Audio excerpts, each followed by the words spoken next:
have called this exhibition Villa dei Misteri after the famous villa in Pompeii that was preserved till our days by the eruption of Vesuvius. It is a villa on which walls there are Roman frescoes, and it is not clear what they represent. Possibly they represent the mystery of Isis, a cult of these days.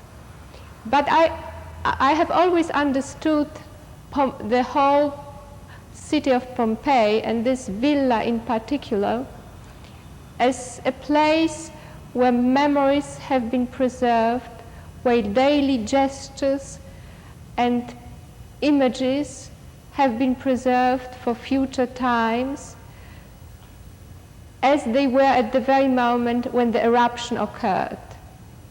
Thus, something that was quite common, that was in fact a daily routine, because we don't know anything about the lives of the people who lived there, everything becomes a kind of mystery to us, because even the most private and intimate gestures, when cut out and taken out of the context, become to other people who have not lived the life and have not been to this place, they are all mysteries. So it is Villa dei Misteri is a mystery in a double sense. First, we don't exactly know what the meaning of the images is. And secondly, whatever the meaning was, and whatever happened in this place at the moment of the eruption, we will never know exactly how things were.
All the work is done on unbleached cotton with reddish felt pen and white acrylic paint applied with a brush.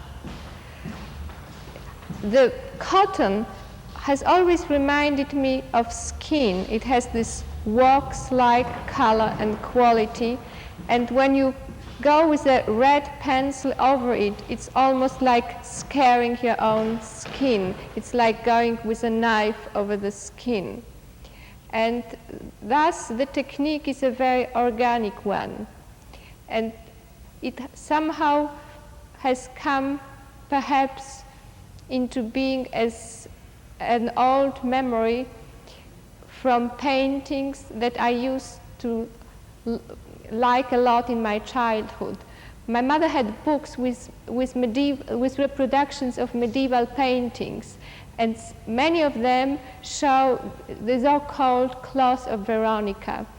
And the legend behind this is a well-known legend, is that when Christ was going up Golgotha and he was sweating and blood was coming out of his skin, a woman approached him and she swept away with her own cloth the blood from his face. And what stayed on the cloth was his likeness. And it came to be regarded as the only true likeness, because it was like a first photograph. It was his imprint. And I have always liked the idea that art is a kind of imprint, is a kind of preservation of a moment. Like in Pompeii, when the eruption of Vesuvius suddenly happened, whatever was happening there at this moment became preserved in time. And similarly, on this cloth of Veronica, the very moment of suffering was captured as an image.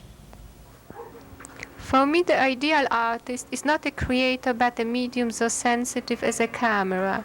I would like to have light reflected from objects flow through me and then onto paper, wall, fabric, soil or sky, to finally become fixed as pictures as on a photosensitive film. As a child, I used to sit near a window with a piece of paper before me, waiting for the sun to cast shadows on it. Then I drew outlines of the shadows and painted the light parts with a light color, the dark ones with a darker shade. It was a magic process, but it didn't last long. The colors were vibrant on the paper only as long as it lay in the sunshine. In the shade, only a lifeless painted pattern remained. I also used a hand mirror covered with thin transparent plastic film on which I tried to paint the reflection of my face, but the results were disappointing. What I longed for was to remove from the mirror the plastic film with my reflected face imprinted on it.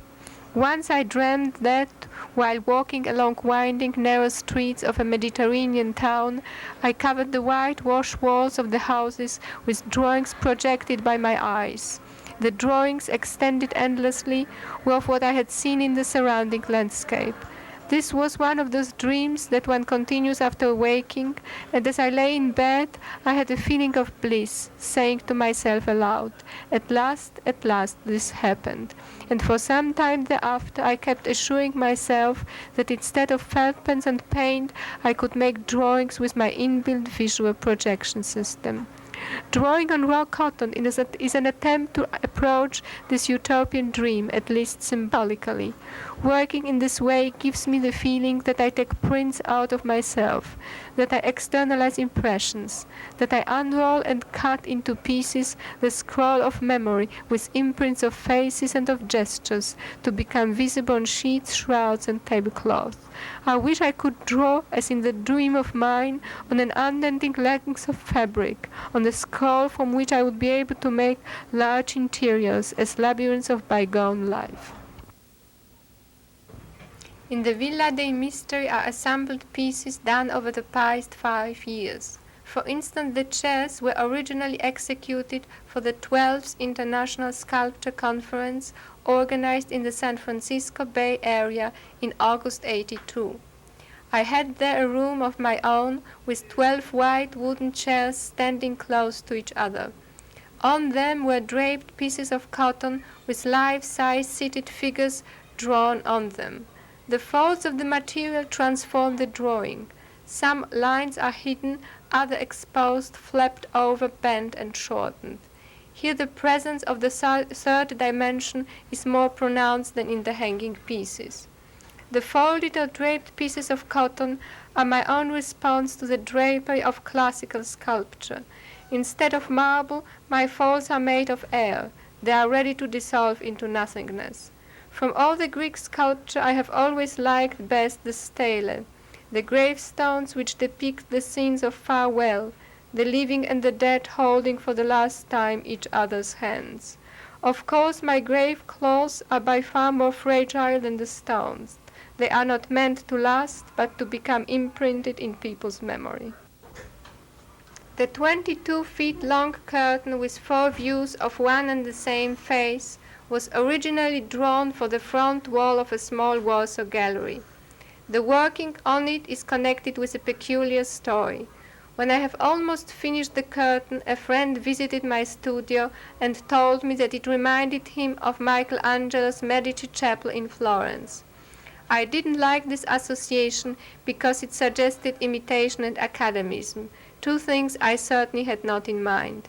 In order to break the seriousness of the drawings, which indeed play with the notions of sleeping and being awake, I decided to put into the right bottom corner of the curtain a tiny figure of a Mickey Mouse. However, I was not at all certain about it, and therefore I only sketched the mouse in pencil and delayed executing it in ink.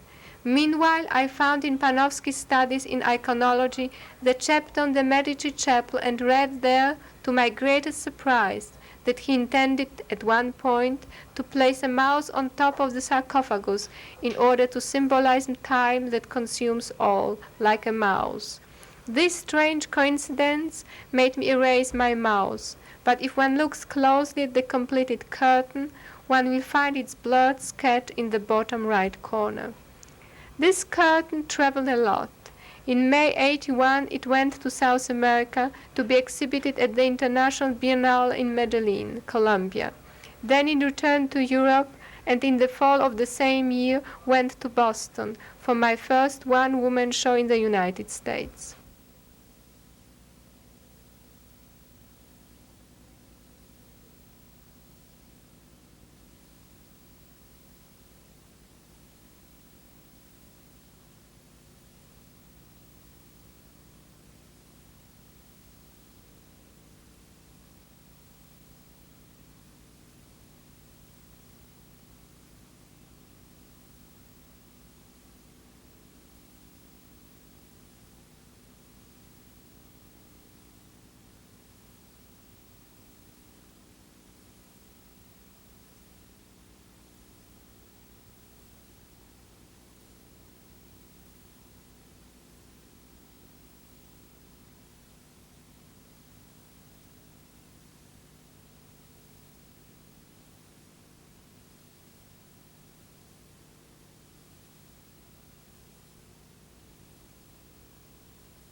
I started to paint at the age of 13 and was known till the middle of the 70s as the author of large and colorful acrylic canvases.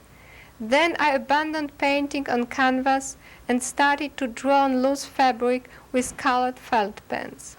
Subsequently, I moved away from colors, preserving only 3 of them: the skin-like color of the coton, white acrylic paint, and reddish felt pen. I abandoned other things as well. First I used to draw folds, then I began to drape the material, to cut it and to sew it with a red thread. These changes can be interpreted in many different ways.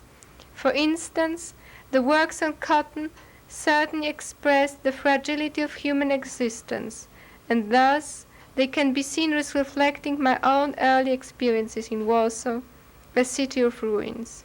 Indeed, as a child I was always digging in the ruins in order to find some relics of the former life: a piece of porcelain, a half-melted silver spoon, a pre-war coin. A Polish art critic wrote once that my art, because of its extreme lightness and portability, is an art of exile that can be carried away more easily than other solid objects when one has to escape suddenly from a place. An American critic called me a traveling salesman of the visionary. However, I have always liked best the explanation provided by Stefan Temerson, a friend of mine and a philosopher. When I told him about my dream, the one in which I was projecting drawings by my eyes without having to use my hands, he simply answered, "You are getting lazy."